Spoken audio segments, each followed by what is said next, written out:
Joining us again is David Miklas, who is an attorney extraordinaire. He is a labor and employment law firm attorney, has his own firm, and he has for 25 years practiced all types of labor and employment law, exclusively representing Florida employers. He's written hundreds of employment law articles, is co-author for the premier legal textbook used by lawyers for Florida employment law, is a frequent employment law presenter and a nationally recognized speaker, an invited guest lecturer, including employment law addresses and human resource issues with over 30 universities, including Harvard.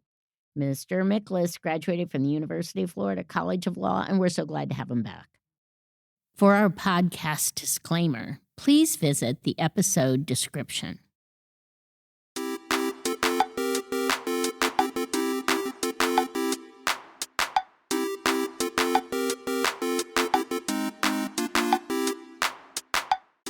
Thanks so much for coming back to What the Heck is Happening in HR. And today, it's always great to have David Miklas here. David's an employment lawyer focusing on the employers in Florida. David, thanks so much for being here again. Sure. Thanks for having me, Kelly.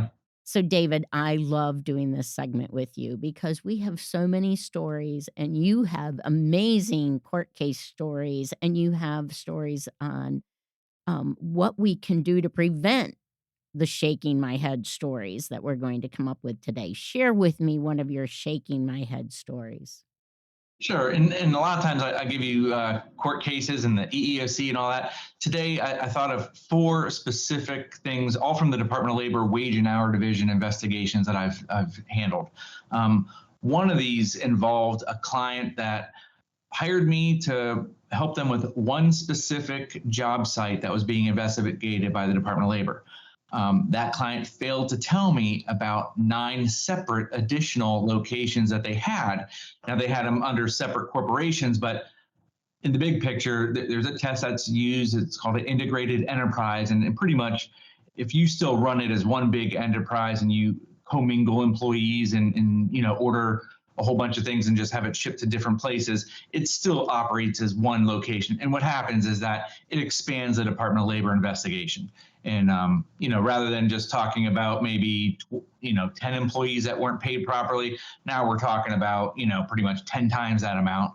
And unfortunately, it was the restaurant industry, and it also involved minors, Oh, which is one of the key things the Department of Labor looks at, minors and ICs. So regarding minors, these kids were throwing boxes in a cardboard compactor. Well, if you're under 18, you're not allowed to use that kind of stuff because it's dangerous. And, that's just such an easy thing that could have been avoided. And, it's unfortunately a big fine. so did they didn't think you needed to know, or they just forwarded a letter from the DOL? I mean, what happened there? Well, a lot of these places, that, for whatever reason, they like to hide the ball from their lawyer. I guess they figure that if I don't know about something, I'm not going to tell the Department of Labor about it. I guess they don't realize the attorney-client privilege, protects that part of it. But I need to know where the skeletons are. I need to know if there's other problems going on, because even if the Department of Labor doesn't catch something, we still need to go through and fix it if we're not compliant with the law. And the problem is, if you're not complying with the law at one location, the Department of Labor's conclusion typically is, well, if they're screwing it up over here, they're probably screwing it up at these other places. So let's look over there. And the problem with that is that if I only know about one location and they have an on-site inspection, I'm there and I can make sure that the posters are up and the emergency exit doors aren't blocked and all that kind of stuff. Whereas I don't know about these other locations, and all of a sudden the Department of Labor just shows up over there, and I don't even have an opportunity to help the employer fix stuff, that easily could have been fixed. Yeah, so, David, if I'm in a business and I find out that something's going on, ignoring it doesn't work, right? I mean, so the letter shows up. How would Department of Labor, how would they let us know that we've got an issue that's been reported to them? So I want to just back up for people Sure. who have never had it. So yes, you need to have the full story, but how did the Department of Labor contact people? So they have. I mean, OSHA can show up if someone gets hurt on the work site, and that's very fast. Mhm. And there's very little things that you can do, and it moves very fast. Whereas if it just comes down to money, then usually you get a letter or a phone call, and the investigator they try to make it fast because they don't want a lawyer to be there. They want to try and get as many admissions and as many documents from the business owner as possible. So they'll flash their badge and they'll make it look like, oh, you got to get this to me immediately. And a lot of these business owners don't realize what their rights are, and they just turn over the books and make a whole bunch of admissions, and then they're screwed usually. So usually, if they get a letter, it says, hey, I need these 13 things. And I'm going to come out and inspect your workplace on such and such date. The very first thing the business owner should do is immediately pick up the phone and call their employment lawyer, because there's things we can do. We can assist them in gathering the documents. Maybe not all the documents are needed. We might be able to push off the on-site inspection for a couple of days. There's some things that we can do depending on the circumstances. The later that your lawyer gets involved, the less really that they can help you out. Yeah, At some point, yeah. all I'm doing is running defense. I can't do anything to change the facts at that point. Yeah, and does it make any difference if, there's been so much change in industries, and whether it's the mergers, it's the acquisitions, or people leaving, and the letter comes in and it was sent to the wrong person, and now it's finally gotten to a person who says, "Wait a minute, we got this letter, it looks important, we need to do something, and even though we don't have a current HR person, I should take it to my boss," and then they know. Do you get any leeway with that from the Department of Labor? Well, and this is where there's a difference between the EEOC and the Department of Labor. The EEOC, they regularly will send out a letter, and then they'll try and follow up. And that process really could take several weeks. Sometimes they email it to a debt account, or, there's a lot of problems with that Mhm. part of it.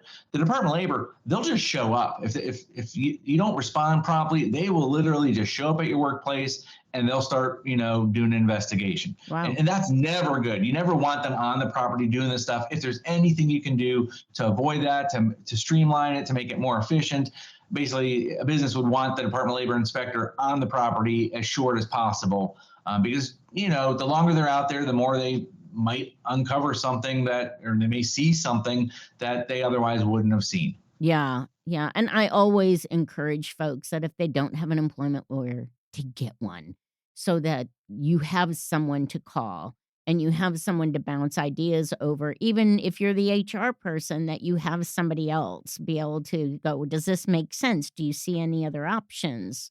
Absolutely. And what happens is people like, "Oh, I don't know who they are." But if you have that established relationship, it kind of reminds me of why you should have a primary care doctor. At least you've seen them, and God forbid you end up in the hospital, somebody's gonna come, Right. visit you, right? So at least you've got Right. that, and they know Yeah. who you are. They know your And when history. Yep, and when a business owner calls me and they've already turned over all the documents and they're already halfway through the investigation, I usually don't take those cases. I decline them. So I'm not going to help them. Maybe they find someone else. Maybe that other person charges them twice what they would have just because they're coming in midstream. Mhm. It's not going to be to the business's advantage to get an employment lawyer that far into the process. Yeah, yeah, exactly. So let's talk about another shaking my head incident. Do you have another one you can share with us?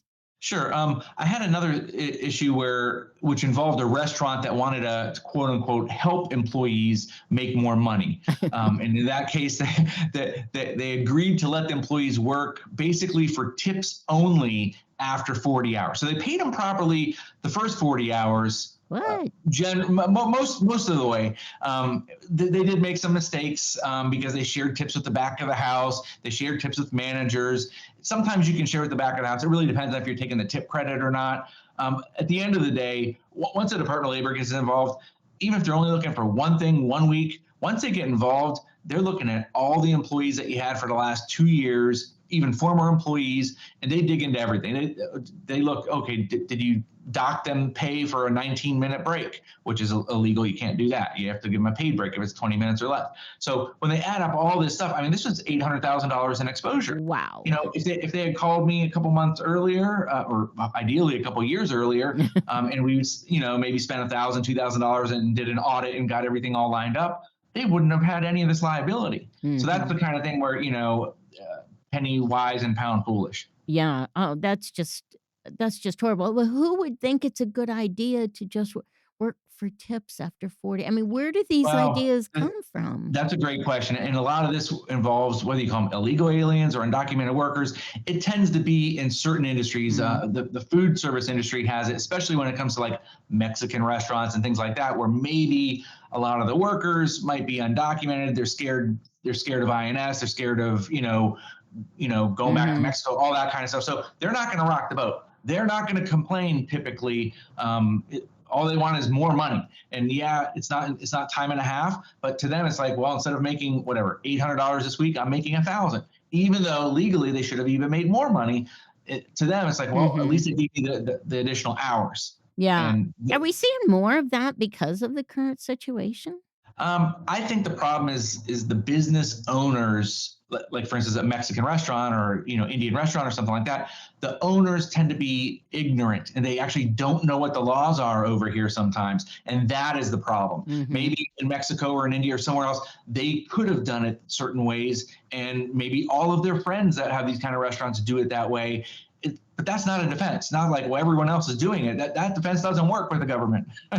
Yeah, I see where they're trying to support their fellow countrymen, they're trying to support family members many times, and so they're trying to make it work and trying to get Mhm. through the business and don't even really know where to start, so being able to educate themselves even through things like the podcast, I'll have people who will say, "Gee, I didn't even realize I should go do this," that they will then be able to, move forward in a legal sense.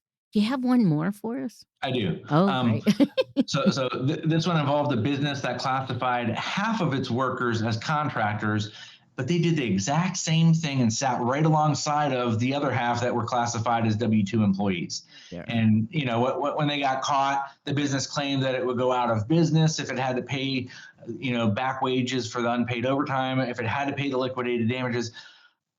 Kelly, all I can tell you is almost every single business owner that gets caught by the Department of Labor cries poverty. They almost always cry that they can't pay. And you know what? The government doesn't believe it. The plaintiffs' attorneys have heard this so often, they just don't believe it. And at the end of the day, especially under the Biden administration, you're going to get hit with liquidated damages. That's going to double the amount of money that you owe. And without getting into politics, who knows what would happen if there's a Trump presidency. I know what happened last time there was, but at the end of the day, we're here now, and liquidated damages are the go-to when you're investigated by the Department of Labor currently. And liquidated damages, just explain that to people who aren't familiar with what those Sure. are. So under the FLSA, the Fair Labor Standards Act, if you don't pay properly, either minimum wage or overtime, let's just say there's $1,000 in unpaid wages.